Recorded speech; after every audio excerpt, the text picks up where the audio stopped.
I hope you can all see the title page. Yeah, is that okay?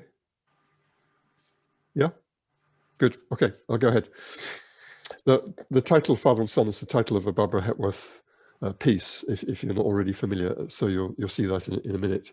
And first, very quickly, to thank Eleanor Clayton for sharing her knowledge with me so generously. It's interesting to note how many sculptors have become photographers of their own work or become interested in the process of doing so. Constantine Brancusi, for example, who Barbara Hepworth met in Paris in 1933, had insisted on being taught by the surrealist photographer Man Ray in 1921 to not only make his own photographs, but to control the whole process of printing and everything as a way to properly represent his own work. He thought that no other photographer could represent his own work properly. In some ways, this is not surprising. Unlike many sculptures, photographs are more easily reproduced, distributed, and circulated.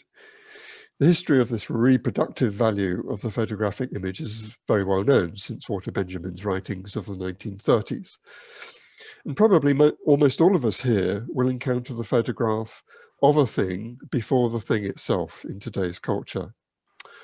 Above all, the photographic image is a way to locate a sculpture in space, a way to look at it and to organize its visibility from a particular point of view in space and time. One of the general features of photographs of sculptures and object-based works developed during the 20th century and continued since is to photograph them as though they are already in a museum. The use of a white, grey, monochrome or anonymous background serves to remove any obvious cultural or social reference, typically size, scale, or location, or diminish them in some way, with which the object might be located or judged. The effect of this is to place more emphasis on the sculpture as an object in itself. The sculpture can become a thing in itself without a context, if one can accept temporarily, at least, that the modernist gallery as a contextless space. So as to make the object as more universal as possible. With nothing else really very visible, the object begins to float in space, one might say disembodied even, but for the anthropomorphic implication this introduces, so that it becomes amorphous and unlocated, like a fantasy object, like an imaginary object. Although sculptures are thought of, since Lessing at least, as primarily spatial objects, in a way like photographs, they are objects rendered in spatial terms and as spatial experiences. Sculptures are also actually temporal objects too, even those that are designed and intended as fully frontal objects, for example, in Baroque sculpture.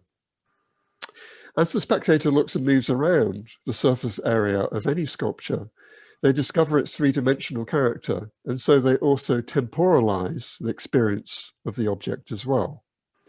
So the photograph of a sculpture does something along these lines. It organizes, but it also fixes both this spatial aspect and the temporal experience of an object too. And we might call this, if you like, it's the negative aspect of the photograph in relation to the sculpture. But the photograph also does something else too. We might call this its positive aspect. And in this positive sense, what photographs do is to organize the cultural recognition of the object against its undefinable character. That is to say, the sculptural object is given a frontal view, like the facade of a building, by which it will become recognized. The recognition of the thing occurs, even if the actual experience of that building or sculptural object is more very diverse, complex, and different than recognized by the simplicity of its facade. Actually, a facade is not a simple matter at all, but that's another talk.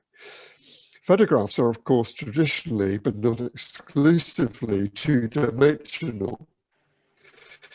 But they typically render its objects within that two-dimensional space as an illusion of three-dimensional depth. Organized within the geometrical logic of is then seen from a particular monocular point of view, a view that is always singular and unitary, even if the implications of it are not. In Barbara Hepworth's sculpture records on the Tate website for the year 1970, her work Father and Child, 1970 pictured here, is depicted in two different photographic views. We should pay attention here also to her use of language. It is the words of her title, here as much as in any other work, that gives the weight of social signification to the object that she has made, which transmitted to the spectator offers a way for them to orientate themselves towards the otherwise amorphous sculptural objects. With the title Father and Child, Barbara Hepworth's language locates, or one might even say imposes, a cultural dynamic of human relations onto these biomorphic shapes. We are to cast our perception and experience of this object in familial or anthropomorphic terms. One piece of marble becomes a paternal figure, the other a child. The child, if I take the smaller one to be the child, has a hole in it. It has a flat surface and the other side is curved. It is not entirely straight and leans one way. It is also not actually until you see the second photograph that it is the father object is a vertical yet not entirely straight strength. Seen from the other side in the second photograph, this figure also leans sideways, not entirely straight, but in the opposite direction to the child object. Obviously, such a literal description is the product of the title, the work itself, and the photographs together, which formulate the work in a quite limited representational terms of the combination of those things. But we cannot ignore that these terms are all advanced by the artist's presentation of the work. We can note that Hepworth made a number of other works similarly named in familial terms. I've selected just a few: Mother and Child, 1927 on the left, Mother and Child, 1934 in the center, and Mother and Child, 1954 on the right. She also made Child with Mother, which is a significant linguistic inversion of the terms of the title compared to all of the other titles that she's used here. This is made 2 years later from the one that I'm focusing on, Father and Child. If all these works pose the question, what did these objects and implied relations mean to Hepworth at these different times?